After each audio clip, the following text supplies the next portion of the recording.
Sinalakay ni David ang mga Amalekita. Ika-30 kabanata. Nakarating si David at ang mga tauhan niya sa Ziklag ng ikatlong araw. Sinalakay ng mga Amalekita ang Negeb at Ziklag. Nilusob nila ang Ziklag at sinunog ito. Binihag nila ang mga babae at ang lahat ng tao dito, bata man o matanda. Walang pinatay kahit isa, pero binihag nila ang mga ito sa kanilang pag-alis. Nang makarating si David at ang mga tauhan niya sa Ziklag, nakita nila na nasunog na ang kanilang lugar, at ang kanilang mga asawa at anak ay binihag. Kaya si David at ang mga tauhan niya ay umiyak ng husto, hanggang maubusan sila ng lakas dahil sa pag-iyak. Kasama sa mga bihag ang dalawang asawa ni David, na si Ahinoam na taga Jezreel, at si Abigail na taga Carmel na byuda ni Nabal. Sobrang nag-alala si David dahil masama ang loob ng kanyang mga tauhan sa pagkabihag ng mga asawa at anak nila, at balak nilang batuhin siya. Pero pinalakas siya ng Panginoon na kanyang Diyos. Kaya sinabi ni David sa paring si Abiatar na anak ni Ahimelech, "Dalhin mo sa akin ang espesyal na damit ng pari." Dinala nga ito ni Abiatar sa kanya. Nagtanong si David sa Panginoon, "Hahabulin ko po ba ang mga sumalakay sa amin? Matatalo ko po ba sila?"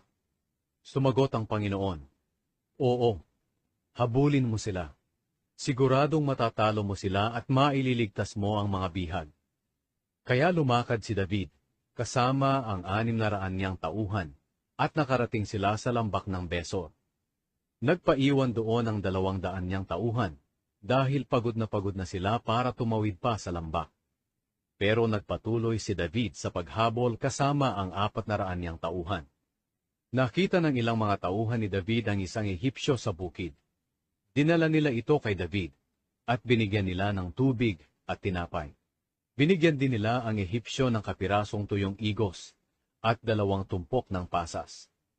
Dahil 3 araw na siyang hindi kumakain, ni umiinom. Pagkatapos niyang kumain, nanumbalik ang kanyang lakas. Tinanong siya ni David, "Sino ang amo mo? Taga saan ka?"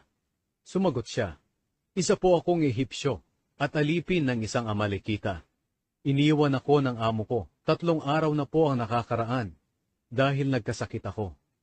Bigla po naming sinalakay ang mga Kereteo sa Negeb, sa lupain ng Huda, at ganoon din ang katimugang bahagi ng Negeb, na tinitirhan ng mga angkan ni Caleb. Sinunog din po namin ang Ziklag." Nagtanong si David sa kanya, "Masasamahan mo ba kami sa mga taong bumihag sa pamilya namin?" Sumagot siya, "Opo, kung maipapangako nyo sa pangalan ng Diyos na hindi nyo ako papatayin, o ibabalik sa aking amo, sasamahan ko po kayo sa kanila." Kaya sinamahan ng Ehipsyo sina David sa mga Amalekita. Doon, nadatnan nila ang mga Amalekitang nakakalat na kumakain, umiinom, at nagkakasayahan, dahil marami silang nasamsam sa lupain ng mga Pilisteo at Huda. Sinalakay sila ni David at ng mga tauhan niya, mula sa paglubog ng araw hanggang sa kinagabihan ng sumunod na araw. Walang nakatakas sa mga Amalekita, maliban sa 400 kabataang lalaki na sumakay sa kamelyo nila at tumakas. Nabawi ni David ang lahat ng kinuha sa kanila ng mga Amalekita, pati ang 2 niyang asawa. Walang nawala, bata man o matanda, lalaki man o babae, o kahit ano sa mga nakuha ng mga Amalekita. Nabawing lahat ni David ang mga ito. Pagkatapos nakuha rin niya ang lahat ng tupa at baka, at pinauna ng mga tauhan niya ang mga hayop na ito, sa harapan ng iba pang mga hayop habang sinasabi, "Ito ang mga samsam para kay David." Nang makarating na sina David sa lambak ng Besor, sinalubong sila ng 200 niyang tauhan na hindi nakasama dahil sa sobrang pagod. Lumapit sina David sa kanila at binati niya ang mga ito. Pero may masasama at walang silbing mga tauhan na nagsabi, "Hindi sila dapat bigyan ng bahagi ng mga nasamsam natin sa Amalekita, dahil hindi naman sila sumama sa atin. Kunin na lang nila ang mga asawa at anak nila at umalis na sila." Sumagot si David, "Mga kapatid, hindi tama iyan. Huwag ninyong ipagdamot ang ibinigay ng Panginoon sa atin. Iningatan niya tayo at tinulungang magtagumpay sa ating mga kaaway. Sino sa tingin ninyo ang makikinig sa inyo? Dapat bigyan ng lahat. Pareho lang ang bahagi ng mga nagpaiwan para magbantay sa kagamitan at ng mga sumama sa labanan. Ang tuntuning ito ay ginawa ni David para sundin ng mga Israelita at ipinapatupad pa rin ito hanggang ngayon.